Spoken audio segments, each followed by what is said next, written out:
पटना से, जहां पर आज इंडी गठबंधन की बड़ी बैठक होनी है और सीट बंटवारे को लेकर तेजस्वी यादव की तरफ से यह बैठक बुलाई गई है। तेजस्वी यादव के आवास पर यह बैठक होगी और सीट बंटवारे को लेकर महत्वपूर्ण चर्चा इस बैठक के दौरान होने वाली है।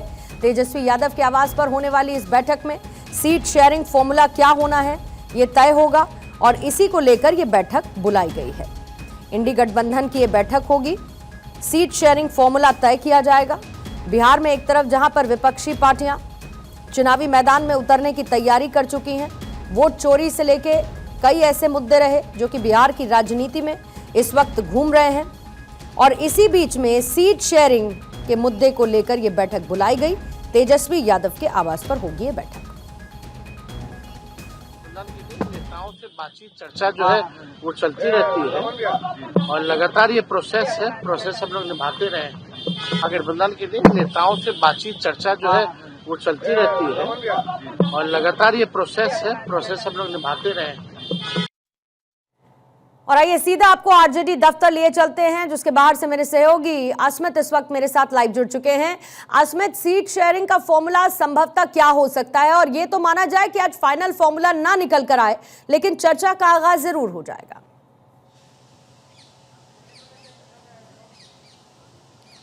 बिल्कुल, तेजस्वी यादव के पोलो रोड स्थित आवास पर इस समय हम मौजूद हैं पूर्णिमा, और सीट शेयरिंग इंडिया ब्लॉक के अंदर महागठबंधन के अंदर इसकी कवायद तेज हो गई है। आज तेजस्वी यादव ने कांग्रेस के नेताओं को बुलाया है। बिहार प्रदेश अध्यक्ष कांग्रेस के राजेश राम और बिहार के कांग्रेस प्रभारी कृष्णा लवारू अंदर मौजूद हैं। तेजस्वी यादव के साथ सीट शेयरिंग पर बातचीत चल रही है। तेजस्वी चाहते हैं कि अपने सभी महागठबंधन के घटक दलों के साथ 1-to-1 मुलाकात कर सीट शेयरिंग कहां पर कौन सी पार्टी किस क्षेत्र में सबसे अच्छा मजबूती से चुनाव लड़ सकती है, कौन सा सीट उसे दिया जाए, इन सभी चीज़ों पर चर्चा हो जाए, ताकि आने वाले अगले सप्ताह में दिल्ली में एक बैठक होनी है राहुल गांधी के साथ इंडिया ब्लॉक की, उसमें लगभग इसी सीट्स फॉर्मूले पर बातचीत होगी। तेजस्वी यादव का ये एक पोलो रोड स्थित आवास है और आवास के अंदर ही कांग्रेस के दोनों नेता अंदर मौजूद हैं। थोड़ी देर में हो सकता है तो लेफ्ट के भी नेता यहाँ पहुँचेंगे और उसके बाद मुकेश सहनी जो वीआईपी के प्रमुख हैं, खुद तेजस्वी यादव के साथ पूरे वोटर अधिकार यात्रा में शामिल रहे, वो भी अंदर पहुँचेंगे। ये वोटर अधिकार यात्रा जो राहुल गांधी और तेजस्वी यादव के नेतृत्व में पूरे बिहार को जिसमें कवर किया गया, उस यात्रा के बाद पहली बैठक और वोटर अधिकार यात्रा के पहले एक बैठक हुई थी जिसमें तेजस्वी ने ऐलान किया था कि वो बाहर निकलेंगे, अपने पूरे जो नेता हैं, जो इंडिया ब्लॉक के बड़े चेहरे हैं, उनके साथ वोटर अधिकार यात्रा में वो जाएंगे और बिहार के लोगों को बताएंगे कि वोट चोरी कैसे हो रहा है। लेकिन फिलहाल ये बैठक अपने आप में बेहद महत्वपूर्ण है क्योंकि सीट शेयरिंग पर लगभग बात बन जाए, तेजस्वी ये चाहते हैं और इसलिए ये बैठक भी बुलाई गई है। कुछ देर बाद लेफ्ट के या फिर वीआईपी के भी यहाँ पर जो अन्य नेता हैं वो भी पहुँचेंगे। फिलहाल दोनों नेता के साथ तेजस्वी यादव की बातचीत, मुलाकात और सीट शेयरिंग पर चर्चा जारी है। पूर्णिमा, अभी कौन कौन एक तो अस्मित पहुंच चुका है, किस किस के और पहुंचने की संभावना है? दूसरा, प्रत्याशियों का चयन किस तरीके से होगा? क्योंकि कुछ ऐसी सीटें हैं जहां पर कांग्रेस की मजबूती है और जाहिर है कि अब जब पिछले कुछ राज्यों में विधानसभा चुनाव हो चुके हैं, क्या पिछली बार जितनी सीटें कांग्रेस को मिली थी, कांग्रेस क्या उन सीटों के साथ आगे बढ़ने के मूड में है, या आपको संभवतः लगता है कि जैसे राहुल गांधी और तेजस्वी साथ साथ मंच पर नजर आए, पूरी यात्रा के दौरान साथ में नजर आए, तो कांग्रेस चाहेगी कि इस बार ज्यादा सीटें, सम्मानजनक सीटें आरजेडी कांग्रेस को दे?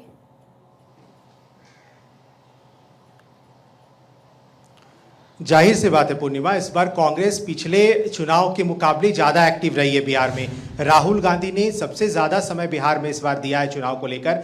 वोटर अधिकार यात्रा में वो तेजस्वी के साथ रहे, लिहाजा जाहिर सी बात है कि कांग्रेस चाहती है कि इस बार और सीटें उन्हें मिले ताकि और अच्छा परफॉर्मेंस हो पाए। लेकिन पिछले दफ़े जो 70 सीटें मिली थी उसमें कांग्रेस का परफॉर्मेंस बहुत अच्छा नहीं हो पाया था। लेकिन इस बार मुझे याद है कि जब राहुल गांधी बिहार आए थे तो एक बार उन्होंने मन से कहा भी था कि बिहार में कांग्रेस को जिस स्थिति में होना चाहिए था, जो करना चाहिए था, वो कांग्रेस ने किया नहीं। बाद में राहुल गांधी खुद ग्राउंड पर उतरे, उन्होंने वोटर अधिकार यात्रा किया। तो संभावना ये है कि कांग्रेस इस बार ज़्यादा सीटों की डिमांड कर सकती है और ज़्यादा सीट मिलने की संभावना भी हो सकती है। लेकिन तेजस्वी यादव इन सभी सीटों को एडजस्टमेंट करने की पूरी कोशिश कर रहे हैं। फिलहाल तेजस्वी यादव अपने सभी सभाओं में ये कह चुके हैं कि कोई भी प्रत्याशी ये ना सोचे कि सिटिंग सीट के विधायकों को ही टिकट मिलेगा। आप अच्छे से ग्राउंड में जाइए, वहां फीडबैक लीजिए, जनता के बीच रहिए, टिकट की चिंता मत कीजिए। राष्ट्रीय अध्यक्ष लालू यादव इन सभी चीजों को देख रहे हैं खुद से। तो बात वही है कि सीट शेयरिंग पर लगभग सभी घटक दलों के प्रमुख नेताओं के साथ सही से बातचीत हो जाए और उसके बाद जब इंडिया ब्लॉक की अगली बैठक होगी दिल्ली में राहुल गांधी के साथ, तो यही सीट फॉर्मूला को तेजस्वी और कहीं ना कहीं आसमत फिर मुकेश सहनी भी है, लड़ेगी इस पर फैसला मुकेश सहनी भी हैं। लगभग 60 सीटों की उम्मीद उनकी पार्टी वीआईपी कर रही है। कांग्रेस बताया जा रहा है कि 70 से ज्यादा सीटें इस बार मिले। फिर पशुपति पारस माना जा रहा है कि वो भी शायद इसका हिस्सा बनते हुए नजर आए। फिर दूसरी तरफ लेफ्ट की पार्टीज भी हैं। तो इस बार कहीं ना कहीं बहुत सतर्कता, और क्योंकि जिस तरीके से मुख्यमंत्री चेहरे को लेकर तेजस्वी आगे बढ़ रहे लीड करते हुए, वो चाहेंगे कि सीट शेयरिंग में किसी तरीके का कोई रकस या फिर जो विपक्षी गठबंधन की एकता है वो टूटती हुई दिखे ना, ऐसा कोई संदेश संकेत जनता के बीच में ना जाए।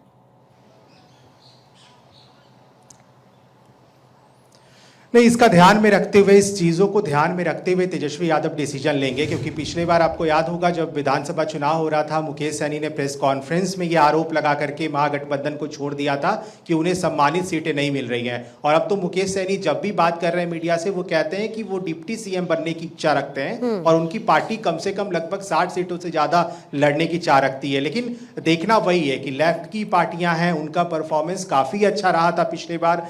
कई सीटों पर उनके विधायक जीत कर आए, चुन कर आए।